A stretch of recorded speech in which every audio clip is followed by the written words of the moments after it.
بسم اللہ الرحمن الرحیم۔ السلام علیکم بچوں، امید ہے آپ سب خیریت سے ہوں گے انشاءاللہ۔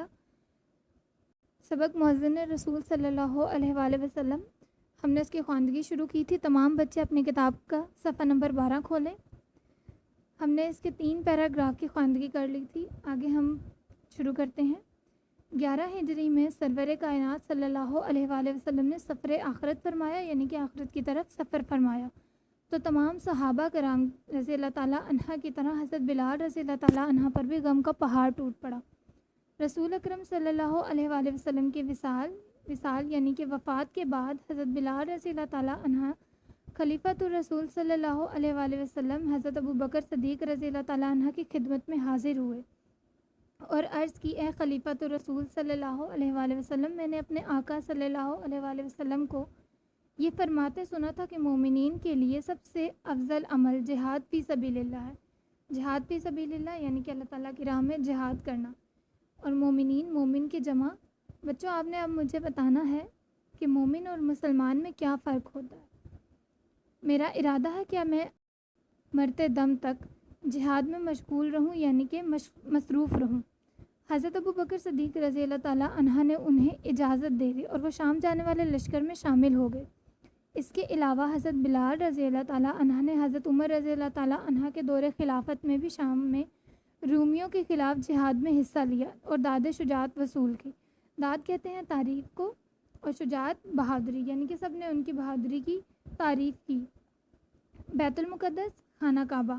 بیت المقدس فتح کرنے کے بعد بیت المقدس کی چابیاں حاصل کرنے کے سلسلے میں حضرت عمر رضی اللہ تعالیٰ عنہ کو بنفس نفیس شام جانا پڑا۔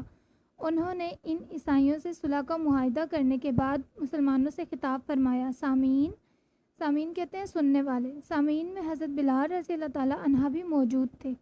ان سے مخاطب ہو کر فرمایا،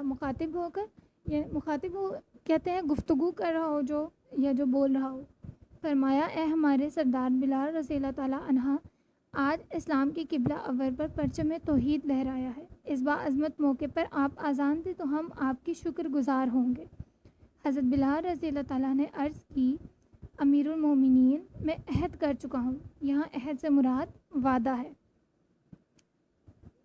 عہد کر چکا ہوں کہ رسول صلی اللہ علیہ وآلہ وسلم کے بعد کسی کے لیے اذان نہ دوں گا، لیکن آج آپ کے ارشاد کی تکمیل میں اذان دیتا ہوں۔ یہ کہہ کے وہ اذان کے لیے کھڑے ہوئے۔ جب ان کے منہ سے اللہ اکبر کے الفاظ نکلے تو صحابہ کرام کی حالت ایسی ہو گئی گویا ان کے قلب و جگر کے ٹکڑے ہو گئے۔ قلب و جگر یعنی کہ ان کے دل کے۔ انہیں رحمت عالم صلی اللہ علیہ وآلہ وسلم کا عہد مبارک یاد آ گیا۔ اب یہاں عہد سے مراد آپ صلی اللہ علیہ وآلہ وسلم کا زمانہ ہے۔ شام کے مارکوں کے بعد حضرت بلال رضی اللہ تعالیٰ عنہ نے وہیں کے گاؤں خولان میں مستقل سکونت اختیار کر لی۔ مارکوں کہتے ہیں لڑائی کو، اور سکونت یعنی کہ وہیں رہائش اختیار کر لی۔ ایک رات خواب میں دیکھا کہ حضور پرنور صلی اللہ علیہ وآلہ وسلم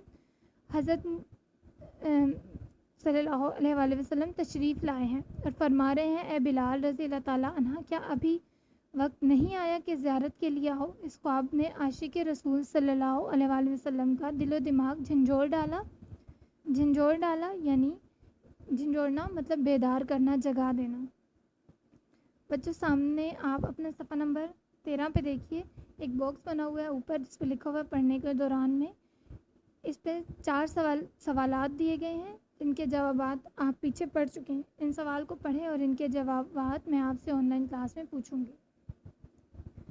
بے-تابی یعنی کہ بے چینی اور بے قراری بے سکونی سے انہوں نے مدینہ کا رخ کیا۔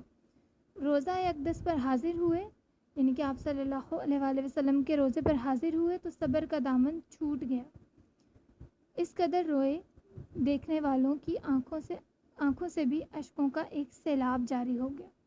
اشکوں یعنی کہ آنسوؤں کا۔ اس موقع پر حضرت امام حسن رضی اللہ تعالیٰ عنہ اور حضرت امام حسین رضی اللہ تعالیٰ عنہ بھی موجود تھے۔ اپنے محبوب کے جگر گوشوں کو سینے سے لگا کر بار بار ان کا منہ چومتے پیار کرتے۔ انہوں نے خواہش کی کہ بابا بلال رضی اللہ تعالیٰ عنہ کل فجر کی اذان روضہ رسول صلی اللہ علیہ وآلہ وسلم پر آپ دیں۔ حضرت بلال رضی اللہ تعالیٰ عنہ نے اپنے آقا کے جگر گوشوں یعنی کہ عزیزوں جو دل کے بہت قریب ہوں کی خواہش کو کیسے ٹال سکتے تھے۔ فجر ہوئی تو روضہ رسول صلی اللہ علیہ وآلہ وسلم کے قریب اذان کے لیے کھڑے ہو گئے۔ سارا مدینہ ان کی اذان سننے کے لیے امڑ آیا یعنی کہ باہر آ گیا، جمع ہو گیا۔ جو ہی انہوں نے اذان دینا شروع کی، مدینہ منورہ کی پوری فضا میں حشر برپا ہو گیا، یعنی ایسا لگ رہا تھا قیامت کا منظر ہو، بہت زیادہ شور مچ گیا۔ جب حضرت بلال رضی اللہ تعالیٰ عنہ نے روضہ رسول صلی اللہ علیہ وآلہ وسلم کی طرف انگلی کا اشارہ کر کے اشہد ان محمد رسول اللہ کہا تو پردہ نشین یعنی کہ باحیا عورتیں جو پردے میں رہتی ہوں، پردہ کرنے والی عورتیں، پردہ نشین خواتین بھی بےتاب ہو کر گھروں سے باہر نکل آئیں، بےتاب ہو کر، بے چین ہو کر، روتے روتے لوگوں کی ہچکیاں بن گئیں۔ ایسا معلوم ہوتا تھا جیسے کہ ہادی برحق سچی ہدایت کرنے والا حضرت محمد صلی اللہ علیہ وآلہ وسلم نے آج ہی وصال فرمایا ہے۔ کہا جاتا ہے کہ حضرت محمد صلی اللہ علیہ وآلہ وسلم کی رحلت کے بعد یعنی کہ آپ صلی اللہ علیہ وسلم کی وفات کے بعد مدینہ منورہ میں ایسا دلدوز اور پر اثر منظر آج تک کبھی دیکھنے میں نہیں آیا۔ دلدوز کا مطلب میں نے آپ کو پہلے بھی بتایا کہ چبھنے والی باریک تیز آواز، پر اثر منظر ایسا منظر جو اثر کرے۔ 20 ہجری کو حضرت بلال رضی اللہ تعالیٰ عنہ نے سفر آخرت اختیار کیا۔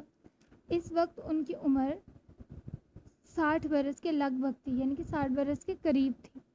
دمشق میں باب الصغیر کے قریب ان کی تدفین ہوئی، یعنی کہ ان کو وہاں دفنایا گیا۔ امیر المومنین حضرت عمر فاروق رضی اللہ تعالیٰ عنہ کو حضرت بلال رضی اللہ تعالیٰ عنہ کی وفات کی خبر پہنچی تو روتے روتے نڈھال ہو گئے، بار بار فرماتے تھے ہمارا سردار بلال بھی ہمیں داغ جدائی دے گیا۔ داغ جدائی کا غم۔ حضرت بلال رضی اللہ تعالیٰ عنہ صرف حضور اکرم صلی اللہ علیہ وآلہ وسلم کے مؤذن ہی نہ تھے بلکہ عابد شب زندہ دار۔ عابد کا مطلب ہوتا ہے بہت زیادہ عبادت کرنے والا، عبادت گزار۔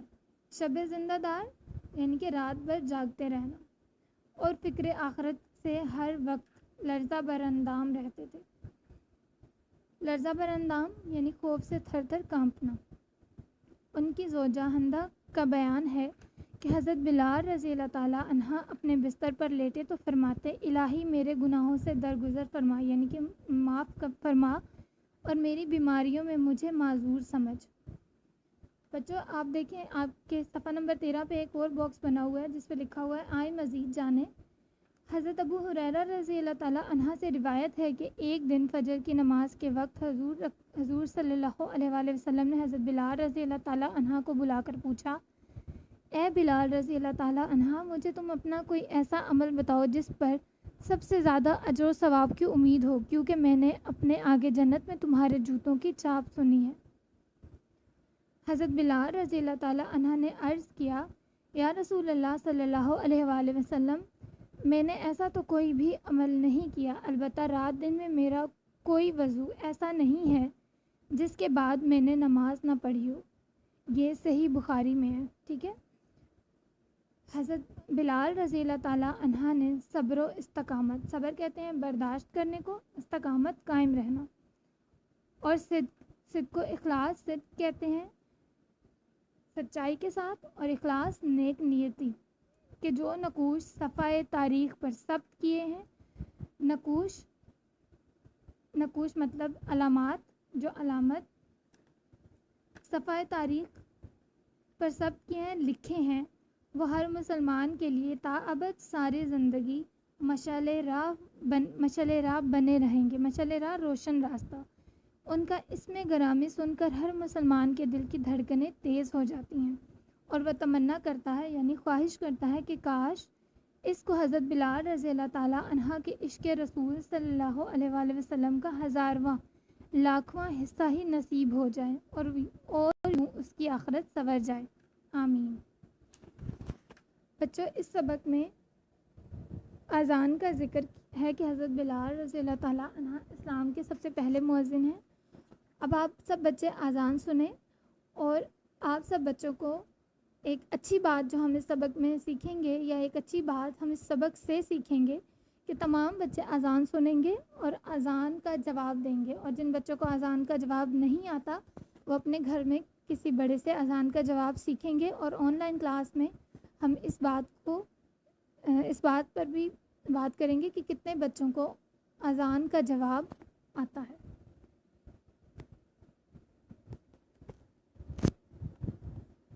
اللہ اکبر، اللہ اکبر،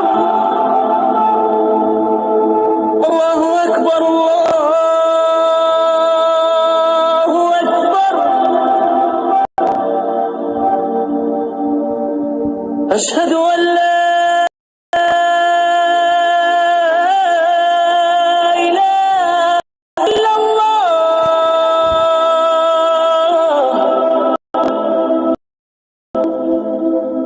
أشهد أن لا إله إلا الله،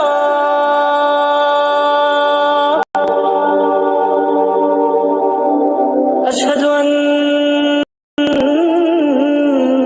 محمدا رسول الله،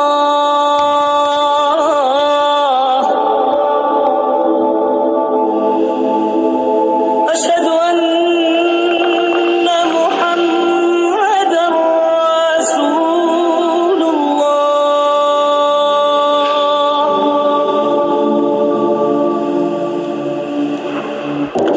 حي على الصلاة، حي على الصلاة،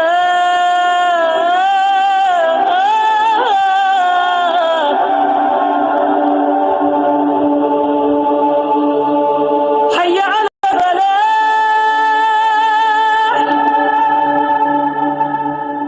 حي على الفلاح،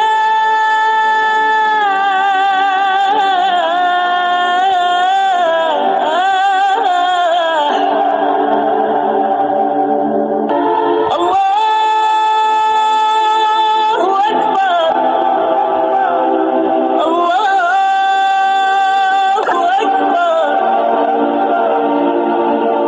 لا إله إلا الله، لا إله إلا الله۔ تمام بچوں نے اذان سن لی۔ اب آپ سب بچے اذان کا جواب، اور جن بچوں کو اذان کا جواب نہیں آتا وہ اپنے بڑوں سے سیکھیں۔ اذان کے بعد، جواب کے بعد آپ سب درود شریف پڑھیں، اور انشاءاللہ آن لائن کلاس میں ہم اس پر بات کریں گے۔ اپنا بہت خیال رکھیے گا بچوں۔ اللہ حافظ۔